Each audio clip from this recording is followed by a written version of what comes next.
আসসালামু আলাইকুম।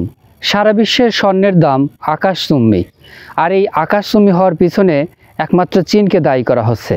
কেননা চীনের কেন্দ্রীয় ব্যাংকের পাশাপাশি সাধারণ জনগণ ব্যাপক হারে স্বর্ণ কিনছেন। এখন কেন চীনে এত বেশি স্বর্ণ কেনা হচ্ছে, আজকের ভিডিওতে বিস্তারিত জানাবো।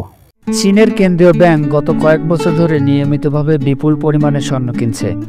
ওয়ার্ল্ড গোল্ড কাউন্সিলের তথ্য অনুযায়ী চীন 2023 থেকে 25 পর্যন্ত বিশ্বের অন্য যে কোনো দেশের কেন্দ্রীয় ব্যাংকের চেয়ে বেশি স্বর্ণ কিনেছে। এই বিশাল পরিমাণ ক্রয় বিশ্ববাজারে স্বর্ণের দাম বাড়াতে একটি বড় ভূমিকা রেখেছে। কেন্দ্রীয় ব্যাংকের পাশাপাশি চীনের সাধারণ মানুষের স্বর্ণ কেনায় ঝুঁকেছে।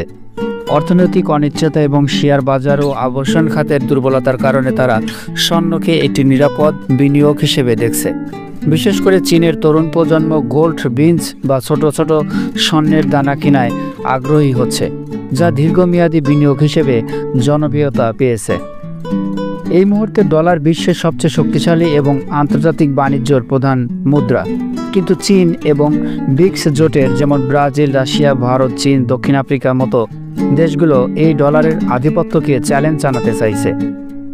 মার্কিন যুক্তরাষ্ট্র প্রায়শই রাজনৈতিক বা অর্থনৈতিক কারণে বিভিন্ন দেশের উপর নিষেধাজ্ঞা আরোপ করতে ডলারকে একটি হাতিয়ার হিসেবে ব্যবহার করে। রাশিয়া ইউক্রেন যুদ্ধের পর রাশিয়ার উপর আরোপিত নিষেধাজ্ঞা থেকে চীন শিক্ষা নিয়েছে।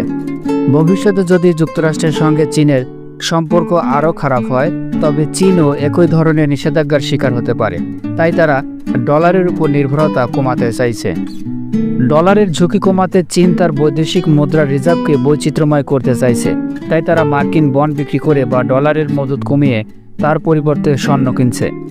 স্বর্ণকে একটি স্থিতিশীল এবং বৈশ্বিকভাবে স্বীকৃত সম্পদ হিসেবে বিবেচনা করা হয়, যা কোনো একক দেশের মুদ্রানীতির উপর নির্ভরশীল নয়। এটি ডলারের বিকল্প হিসেবে কাজ করতে পারে।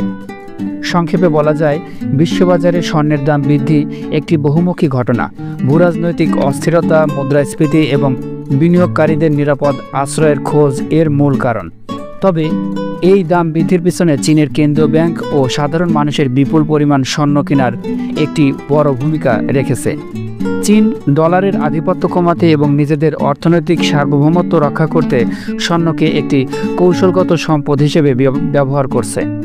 এই প্রবণতা ভবিষ্যতে বিশ্ব অর্থনীতির গতিপথ পরিবর্তন করতে পারে এবং ডলারের একক আধিপত্যের জন্য একটি বড় চ্যালেঞ্জ তৈরি করতে পারে।